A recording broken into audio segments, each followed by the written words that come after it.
Hey guys, what's up, and welcome to this week's edition of Divas Gettin Raw. Woo! Awesome title. Yes, guys. We want to thank everyone who left the titles for this show down in the comments. Thank you so much. It was so hard to pick one, wasn't it? It was. So many people. So many good comments. I mean, we were calling each other back and forth and be like, that was a good one. No, that was good. Wait, and then, so we put together. So we put it together and we decided Divas Gettin Raw. And that's the whole point, because we basically are getting raw, you know, like literally, we're giving it to you. So we're getting the raw, giving it to you. That's great. Bad. I know, right? No, Courtney. So anyway, I'm your host, Lauren, aka Luge. Hi, Luge. And this is your host, Cassie, aka Legacy Chick. So guys, yeah, I'm gonna leave it on the screen. You guys can follow us at Legacy Chick and at Luigi PS3, and we'll get back to you guys. Leave any questions you want on our Twitters, and we'll try to answer them in next week's episode. Yes, definitely. All right, so let's get to it, bro. This week This week of Raw. Intense. Wow. Oh, intense. Like, I'm still recovering from it. That's how intense it was. I had to watch it twice. Lots of surprises. It was so good. Yeah, me too. I watched it twice. I can't believe it. Very crazy and exciting. But actually, before, when Raw's theme song came on the screen, we actually saw the eerie cabin, wood-like house. I didn't know what that was. You didn't know? I know. Started counting down? Yeah, it was counting down to the hour, right? Because a certain wrestler was coming back to WWE, and we'll definitely get to that in a little bit. But I have to say, it was pretty eerie. You know, eerie, yeah. Yeah, with the whole cabin, and only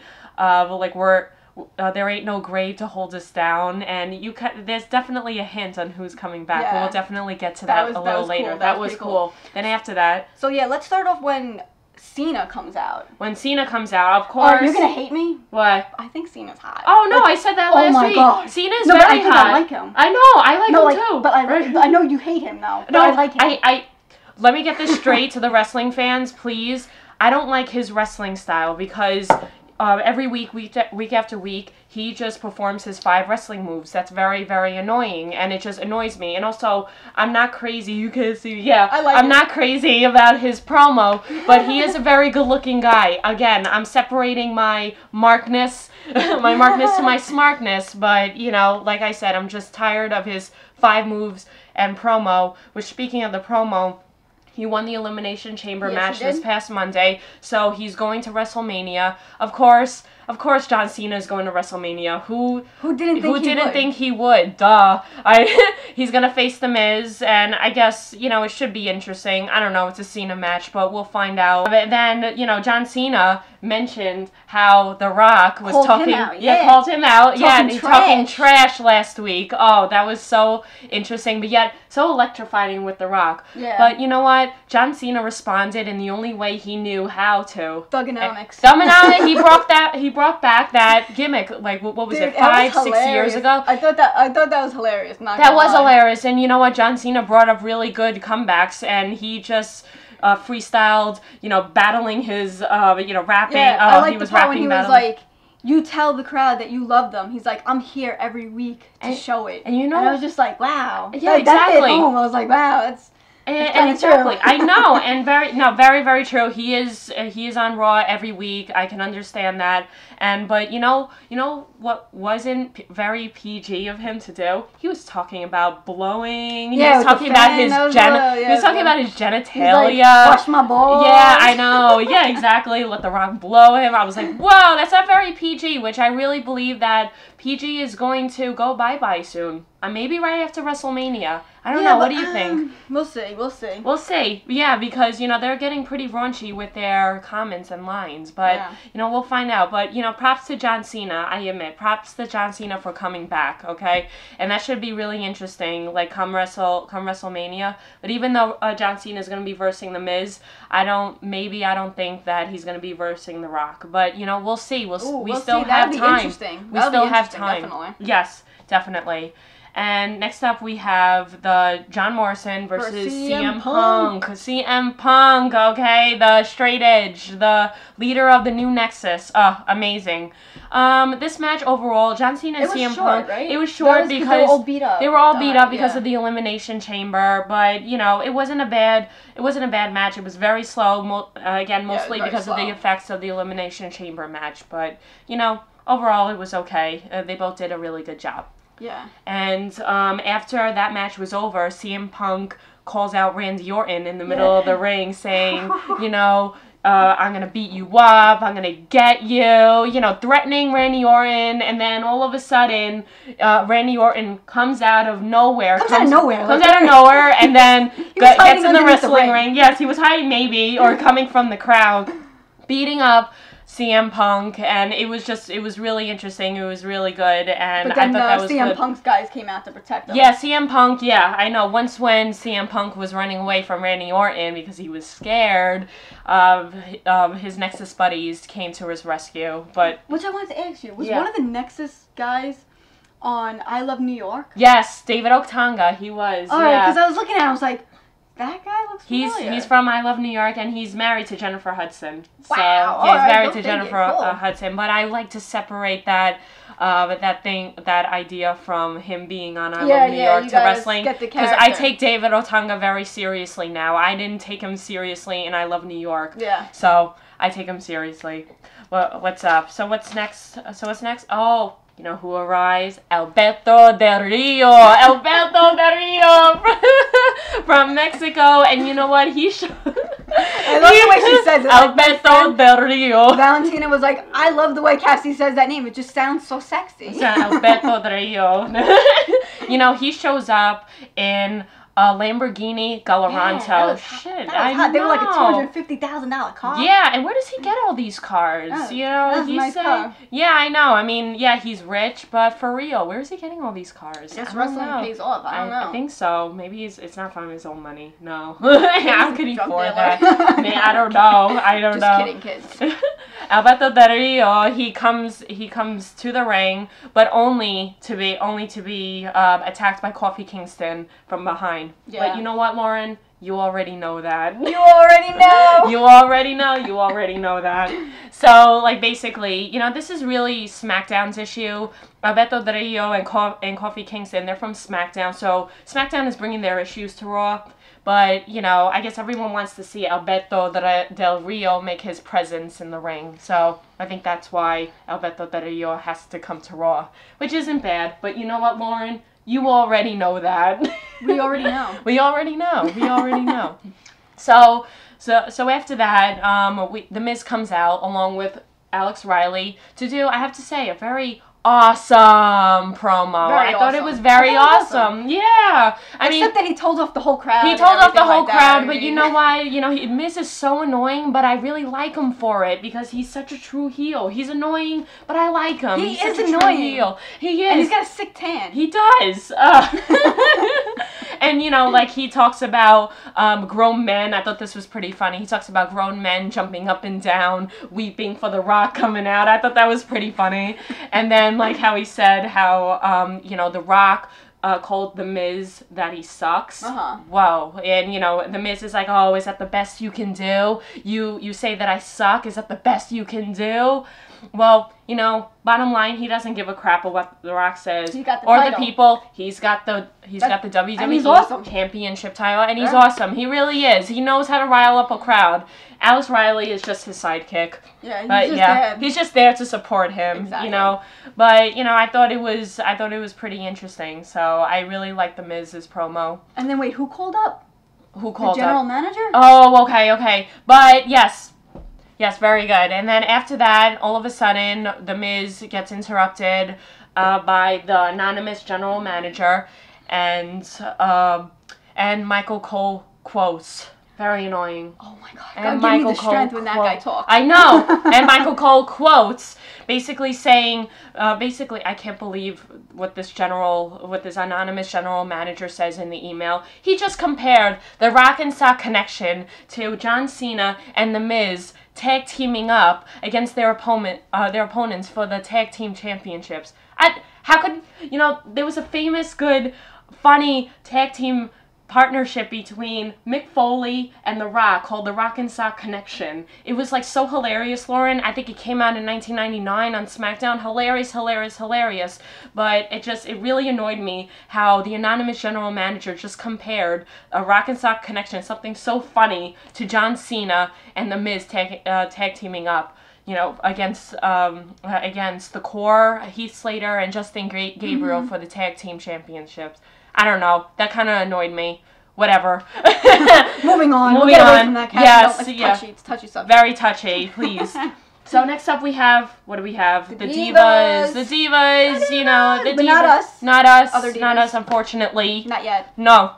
No, I'm kidding. So we have what, the Bella Twins versus Eve Torres and Gail Kim.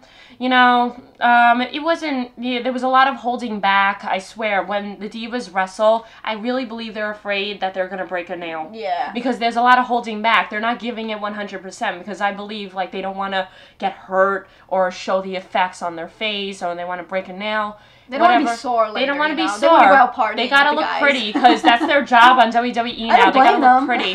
No, yeah, I know. But if you're in wrestling, you gotta please, entertain us, guys. And you already know the consequences. So yeah, I'm not gonna lie. I DVR'd the match, so I kind of just like yeah, went right past I that. DVR'd I mean, too. I watched it in fast motion. I watched it too, It's and then super fast. overall, it was a stupid, at the ending, the Bellas won, only for the Bellas to cheat doing the stupid switcheroo. The stupid I switcheroo. saw that part, yeah. Please. Okay, no, that didn't do Never it seen for that me. before. Yeah, right. Yeah, exactly. So, moving on. Countdown. The countdown comes to an end. Oh my god. Oh my god. Who could it be? Who could it be? The one and only. The one and only. There ain't no grave to hold my body down. And guess who it is? The Undertaker. Oh, amazing. The Undertaker. He's He a has that legend presence. icon. I mean, He's a come legend on. icon, no doubt. He comes out of the Titantron Yeah, and smoke's to the Raw, coming, smoke's like- coming, fire, and he just has an amazing presence. He really does. He really knows how to get a crowd going just by showing up. Yeah. And then the crowd goes crazy. Yeah. And with his music blaring. He didn't have to say anything. He didn't have to say. Yeah. He didn't even say anything. I mean, he didn't say anything. And the crowd was wild. Exactly. The crowd was wild. Like, he just stood there looking intimidating. He got into the ring. Everyone is cheering. Then, all of a sudden, someone's music blares. It's all about the game. The game. Triple H is back, people. Oh, my gosh. What was it? I have to remember that. I think the last time I saw Triple H, on Raw was when Sheamus kicked his head in. Oh, wow. And that was when we haven't seen Triple H in a while. I think Sheamus demolished Triple H. But I think that storyline is just long gone now because now that Triple H basically interrupted Undertaker's moment of comeback, Triple H just strolled down, in his like badass jean jacket, jeans, and the only thing was missing was his sledgehammer. Yeah. Because he's known as the Cerebral Assassin. But it was amazing. Triple H and Undertaker stared each other down. People were going crazy. Then all of a sudden you see Triple H stare up to the sign WrestleMania 27, indicating that there will be a match between the two. And I don't know what type of match that will be. It may be a streak versus career match. So, Lauren, I don't know if you know, but Undertaker is defeated 18-0. Wow. Exactly. So, I mean, unfortunately, Shawn Michaels retired and Undertaker defeated him. So, therefore, his career ended, Shawn Michaels. So, this will be interesting on what type of match will happen at WrestleMania between Triple H and Undertaker. That would be very interesting. Very interesting. I'm very excited, and it was really good to see Triple H back. He looks great as always. And also, I think he's also promoting for his new movie called The Chaperone. Mm-hmm. He's in that new movie. So it makes sense for him to come back. But it was really good to see Triple H and Undertaker in the same ring. That hype, that intensified me for the rest of the Raw. That really did. But you know what else did, bro? What happened? They also had... It was promoted by Killzone 3. Yes! Killzone 3. I thought of you! I'm like getting excited. I'm like, the Undertaker's here, Triple H is here, and I was like, and Killzone 3 is going to be released today. Killzone 3. Tonight. And I was just like, it was very intense. The whole very intense. Match. Oh yeah, definitely. And that was the best that Killzone 3 was getting released. And it was promoted from Sony, so that's pretty cool. Very interesting. But moving on, yes. Oh, well, before we're moving on, I just liked when the Undertaker went like this. Oh, yeah. Indicating that he will give Triple H a tombstone. Well, actually, rest in peace, Triple H. Kind of like that. And also, Triple H, you know what he does? You know what sign he does? He says, suck it! Suck it! To Undertaker. I can't believe I just did that. Yeah, I hope my mom's not watching this. He says, "Suck it" to Undertaker. Yes, he did. You know, very, very interesting. So Yeah. we'll see what goes on in WrestleMania 27. So Yeah. On to the next. King Sheamus versus Mark Henry. But I have to say, Lauren, who in the hell did he piss off backstage for him to lose to this match? Dude, I don't know, but why did he get, like, so emo after the match? He did. I know. He was, like, he was crying about it. He was crying, I know. Take it like a man, Sheamus. Take it like a man, yeah. I love you, though. She loves you. I love you. Take it like a man. Yeah. You know, like the match, it wasn't, I, didn't really like it. I thought it was pretty slow, but it looked like Sheamus had the match going, for a while. Mark Henry, he's just very slow in the ring. He's okay. He's entertaining, but the match overall was pretty slow. Only for Sheamus to, like, what was it?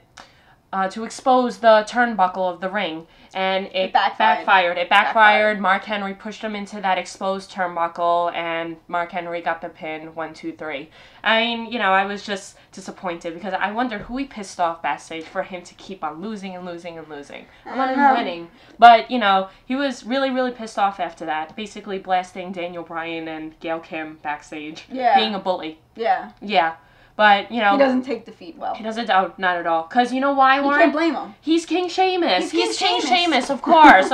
So, he thinks he's the bomb. Well, he is. He is to Cassie. He is to me.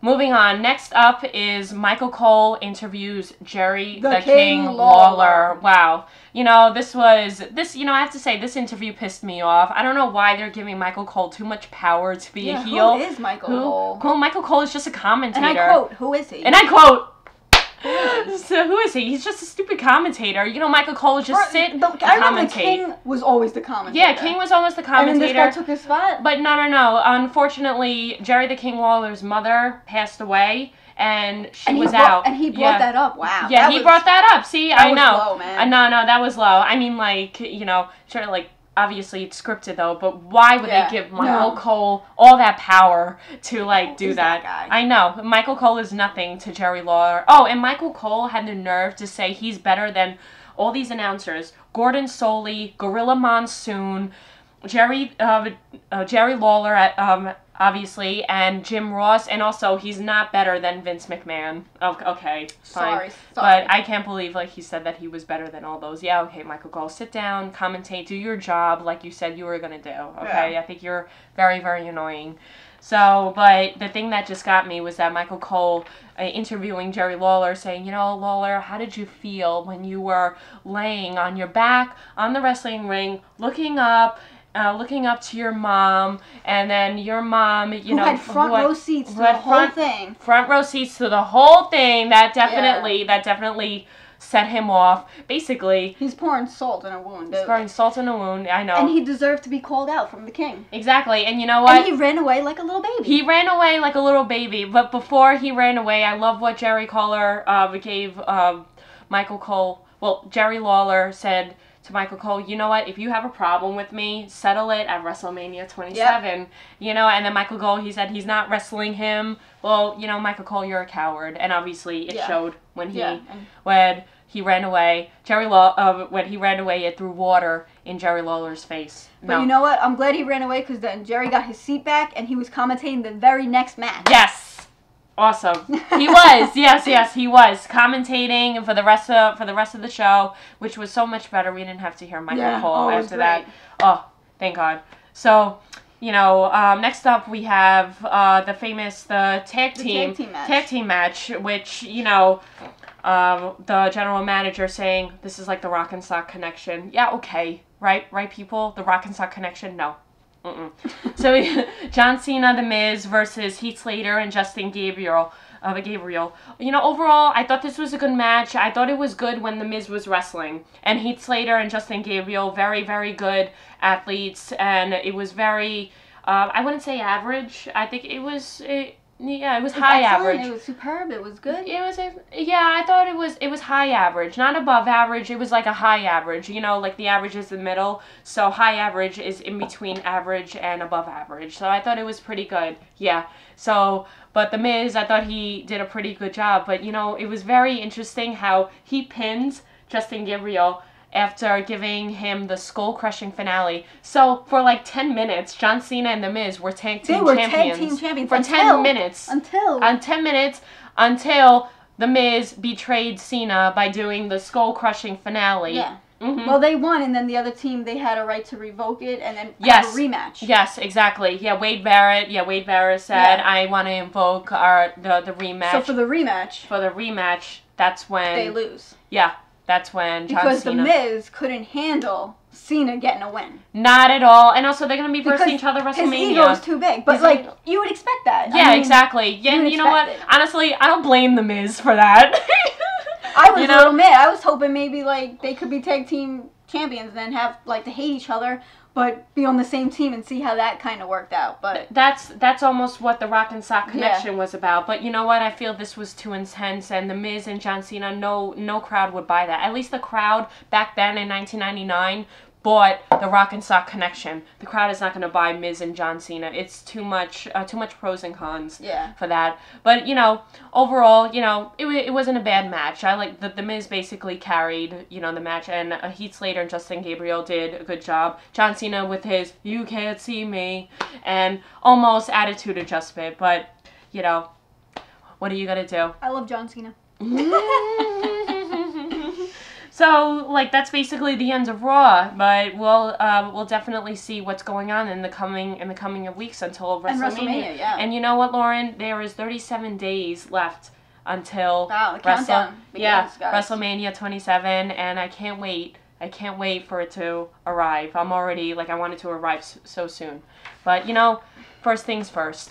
That's it. What are you going to do? Yeah. But overall, you know what? It was a very good Raw, and what made it better was Triple H and Undertaker showing up and basically insinuating to the crowd that there will be a match at WrestleMania between the two, and it would be very interesting of what type of match that will be. Right, and I'm going to say this. I thought this was the best Raw. Yeah. And I thought last week was the best Raw because The Rock came back, but I think this week's Raw was the best Raw. So, if it just keeps getting better and better, this will be good. We'll see. We'll see. This is the build-up of WrestleMania 27. Yeah. This is the road to WrestleMania 27. So we'll definitely see what's gonna be coming in the next few weeks. All right, shout-outs. Go ahead. Shout-outs. Okay. First of all, I want to give a shout-out to Lorenzo Fuzman. You know, thank you, man. Dave, Cobra Man. You know, I've known Dave for since MySpace, and we've been talking wrestling ever since. Richie, my good friend Richie, I go to wrestling shows with you. What would I do without you?